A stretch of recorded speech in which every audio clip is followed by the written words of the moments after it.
I pozdrav youtuberi, dobrodošli u novu epizodu Egi Drifta. U današnjoj epizodi imamo ovo za montirati na auto, dakle gevinde, štelajući amortizeri, zadnje štelajuće ruke i prednja ramena, odnosno lock kit koji će nam izbaciti kotače van, odnosno omogućit će nam da nam kotači mogu više skrenuti. Stigle su mi i distance.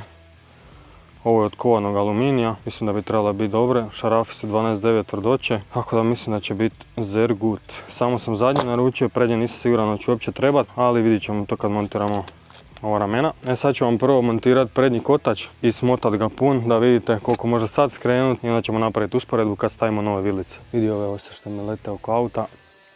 Ovaj video treba izaći prije, međutim pogledajte sad sliku kako me sprašila prošlu nedjelju. Stavljam zadnji far i udarim po zadnjem faru i odjednom se stvorio nekud i pljas direkt me spraši ispod oka. Tako da nisam uspio snimiti dok mi to nije malo splasnulo, ali evo zato ovaj video idemo sve to napraviti. Idemo staviti prednji kotačić.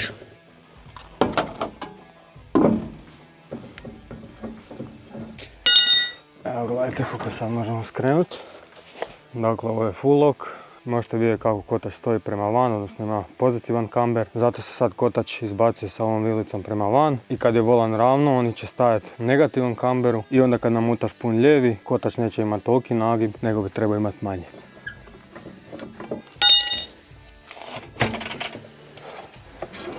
Prvo ćemo ovdje sve našpricati VD-om pa ćemo se prebaciti na stražnju stranu da malo VD popusti ove vike zahrđale, odnosno matice, pa ćemo se baciti na prednju stranu.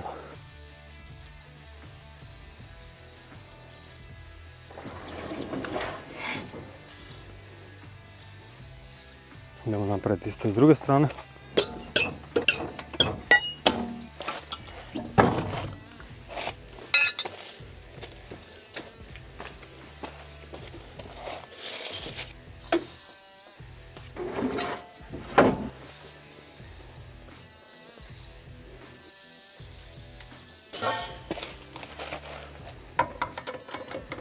Idemo sad montirati zadnje štelajuće ruke.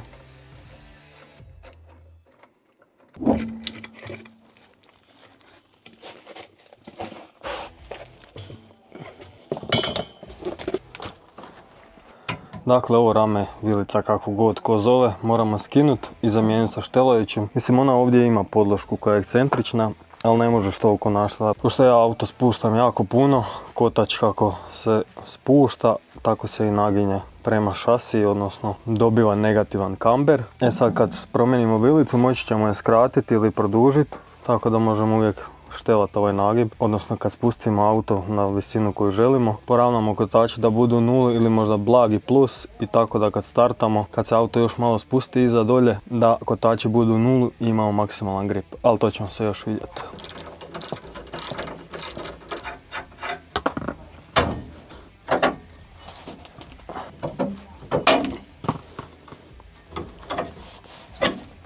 Još ovu stranu.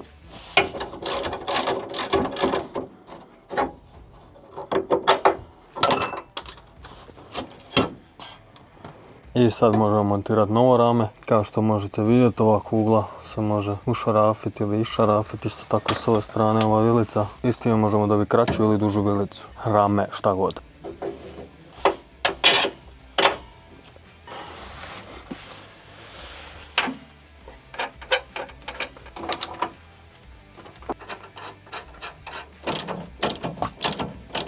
Eto ga, vilica montirana. Idemo probati staviti kotač, podići ga na visinu na koju želimo i probati uštela da nam kotač stoji u 0.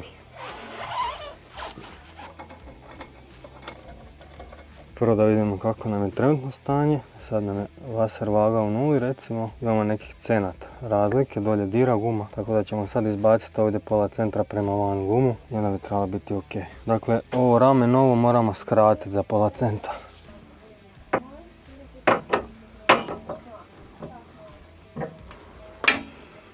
I da vidimo šta smo napravili. Vaser vaga dolje, vaser vaga gore. Skoro pa u 0, još 0. Još ću napraviti pola kruga i to će biti ok.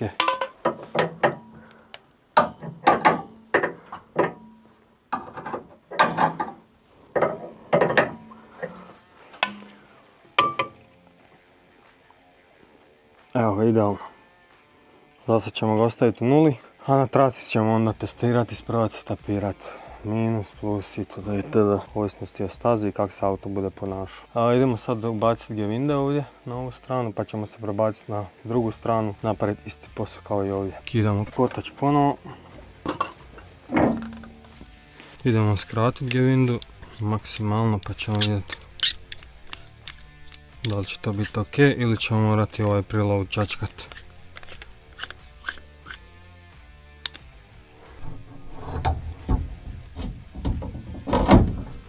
Opa, bit će i dobro. Top, idemo gore staviti matice pa ćemo ovdje štelati visinu.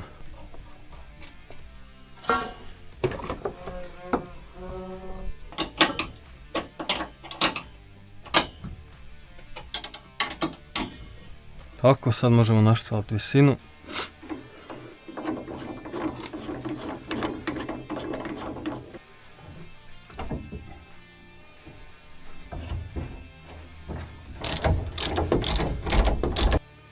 Evo ga, vindica montirana, možemo staviti kotač. Iako opet ću ga morati skidati jer ću morati ugrađivati klješta za ručnu i nožnu kočnicu.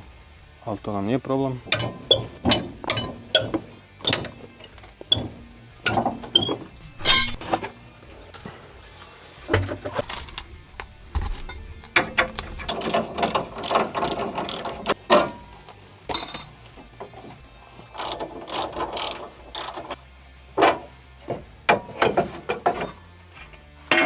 Stavljamo drugo.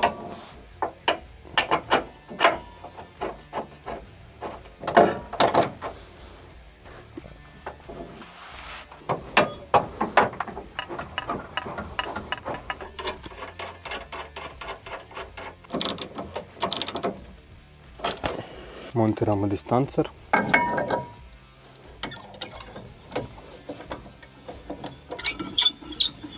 Stavljamo i gumu da otprilike vidimo fitment.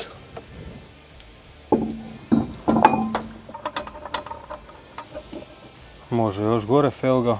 Sa dizalicom ćemo još podići nekih 10 centi i mislim da će to biti ok.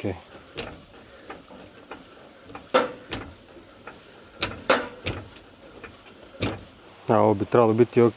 Opet nam kotač stoji ovako, odnosno ima negativan kamber. Također nekih cenat bi ga trebalo izvući van.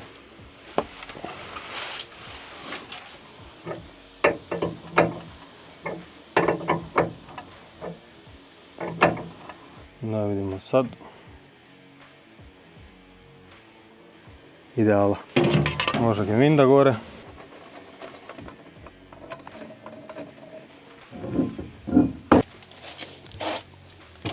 I na ovoj gevindi moramo namjestiti istu visinu. Između ove matice i ove, ili šta god to već bilo, treba biti 13 mm. 12.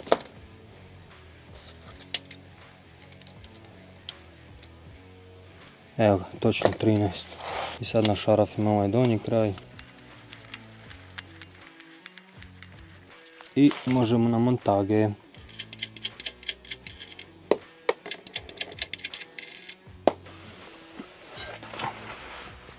Nisam spomenuo na onoj prethodnoj gevindi, ova gore ploča vam je ekscentrična i ovaj širi dio vam mora ići bliže šasi, odnosno bliže sredini auta. Jer ako okrenete ovako, mislim da će vam opruga ribat od šasiju, tako da morate okrenuti ovako. Samim tim izmještate amortizer dalje od šasije. Njau. A vidi ove kume ovdje. Tu ste se znači sparkirale, to uopće nisam vidio. Sad to ima smisla, ja sam ovaj zadnji desni far stavljao i kako sam udario vjerojatno su se pobunile i odmah me napale. I desna gevindica također montirana, može kotač i sa zadnjim krajem smo gotovi.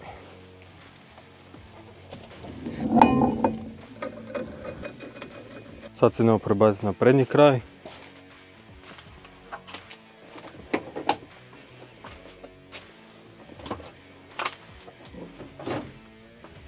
Ovdje čak mislim da će mi trebati malo i brener, ali vidit ćemo.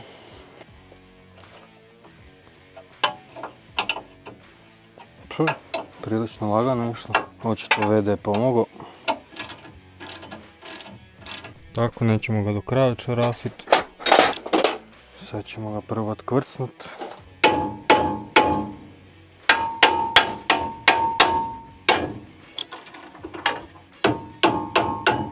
Ovdje vam je konus i on uvijek zagrize, teško ga je izbiti. Ima alat za to, ali evo, možeš i ovako poslužiti. Idemo sad ovo prednje rame skinuti.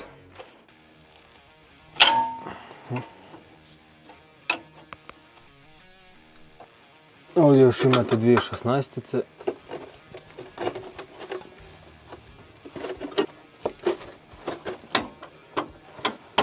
I ovdje gore još imate jednu 20 jedinicu.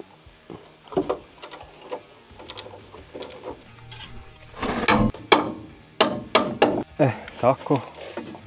Sad ćemo još ovdje raspustiti amortizer od glavčine. Sad ovdje moramo malo zabiti nešto, šarat ciger, raširiti i izvući glavčinu sa amortizera.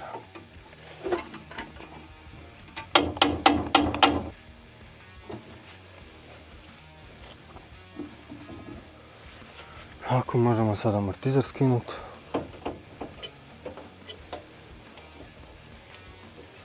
Pripazite samo da vam ne padne na noge.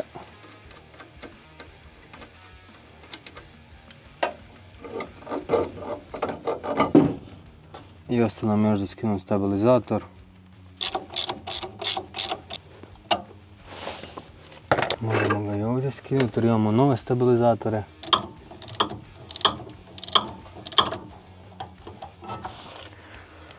Evo ga i stabilizator vani. I sad moramo ovu vilicu čupati van.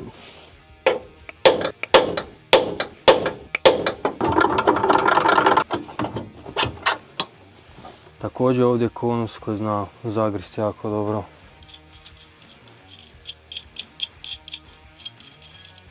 Možemo novu gevindicu montirati.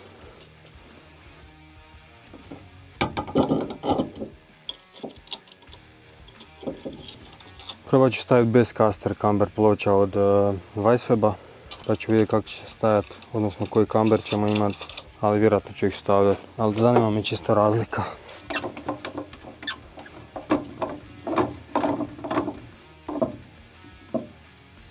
Ovaj krajnik moramo ugrijati jer su debelo napravili. Ovdje je ključ 13, ovdje je ključ 24, naravno ovaj 13 ne može držati. A ne želim to gulicati sa ovim papagajkama ili s nečim takvim. Tada ćemo prvo ugrijati dobro i probati raspustiti.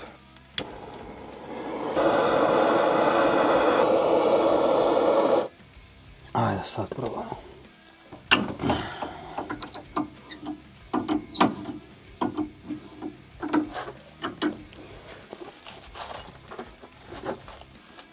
Asti sine.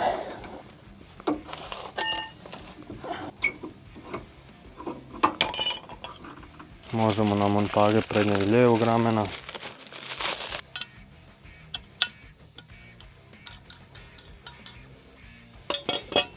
Baš da usporedimo staru i novu. Evo koliko je duža. Evo 8,5 cm.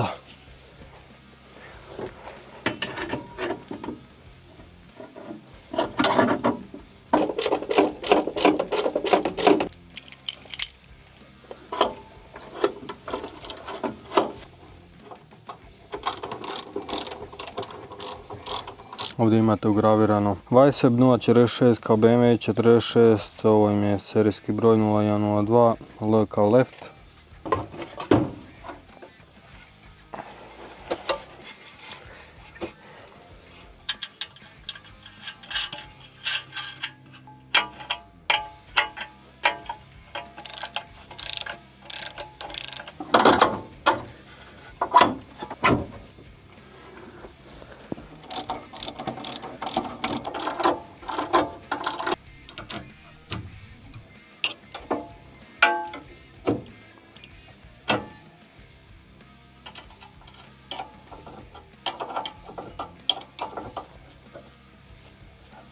Mogu stabilizatori novi.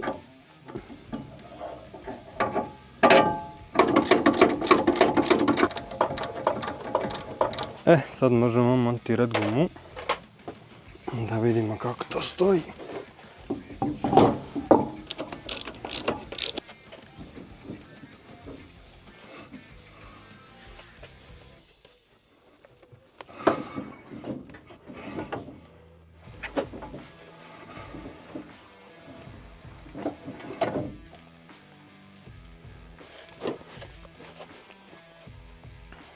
Osti sine koliko kambera. Ipak ću stavljati ploču ovdje gore. Zašto? Da se amortizer izmesti gornja ova točka, da mu se pomakne prema van. Samim tim ćemo dobiti da kotač nije toliko baš nagnut. Još može smotat. A mislim da mi ga balans štanga vraća, to ću morati još malo vidjeti. Ali ne loše, ne loše. Vidi koliko ga je smotao. Kotač mi ne riba nigdje, to je lijepo. Tako da idemo se baciti na onu stranu. Ja nam full lijevi lok.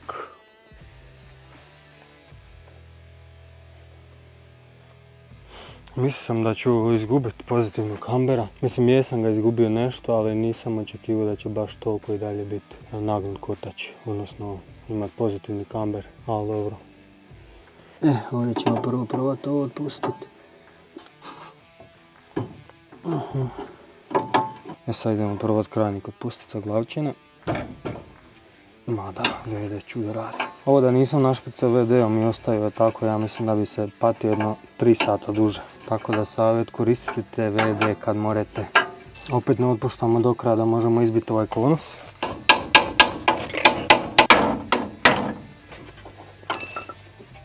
Evo ga. Ne mora spustiti rame.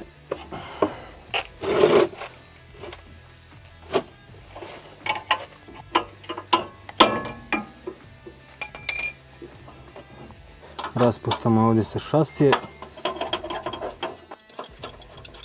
Još ga ovdje sa mosta popustimo.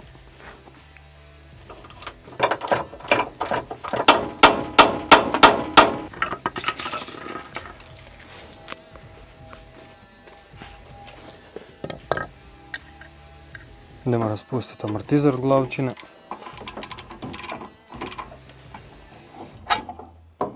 Ćemo probati ovaj krajnik raspustiti.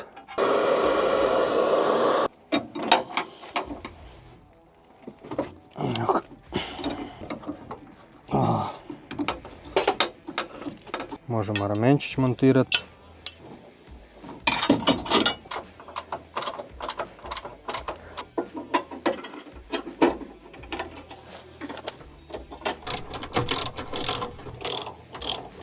Može adapter na glavčinu.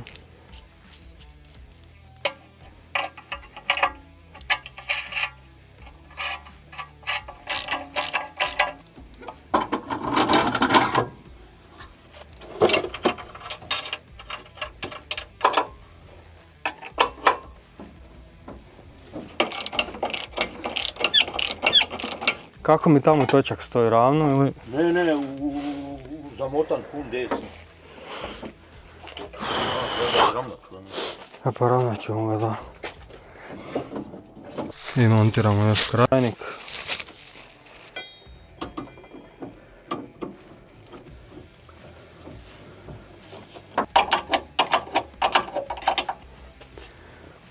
I može kotač na montage.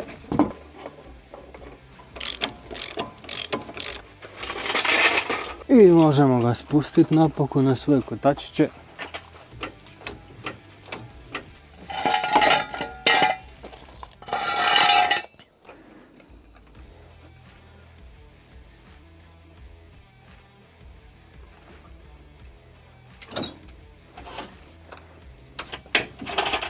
Što nizak, brajo moj.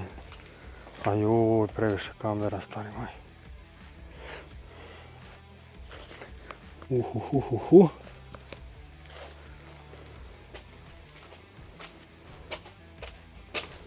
Mislim da nisam stavio u pravcu kotače, ali to ću morat provući špagu i fino ih namjestiti na krajnicima.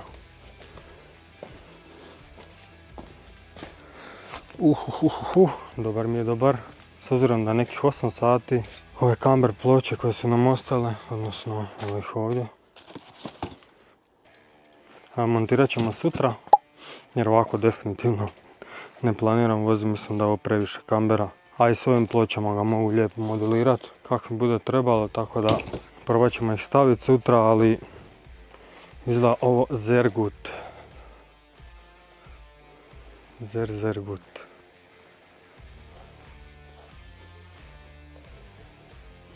Ništa, vidimo se sutra.